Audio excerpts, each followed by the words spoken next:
Now, sometimes when you're looking at a prostate MR, it can feel like I have all these imaging sequences at my disposal. How exactly am I supposed to use them to make a diagnosis? And honestly, the way I was taught was that you have obviously T2 weighted images, diffusion weighted images, your ADC map, you have perfusion images or dynamic contrast enhanced images. And depending on the location of the tumor, different sequences may become more or less important. The characteristic teaching is that diffusion is going to be the king in the peripheral zone, whereas T2 weighted images are going to be the king when you're dealing with the central zone, or central gland, or the transitional zone. Now, here's an example of a great peripheral zone tumor.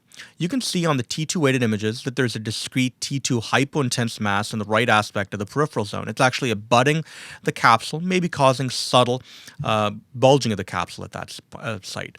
If you look at the diffusion weighted images and the ADC map, there's clearly evidence of restricted diffusion. And if you measure the ADC value associated with this lesion, the ADC value is somewhere in the order of 600 or 700, so clearly decreased. And if you look at the perfusion images, you see that there is a triple match. There's actually evidence of avid enhancement with washout associated with this lesion. So this is a triple match lesion.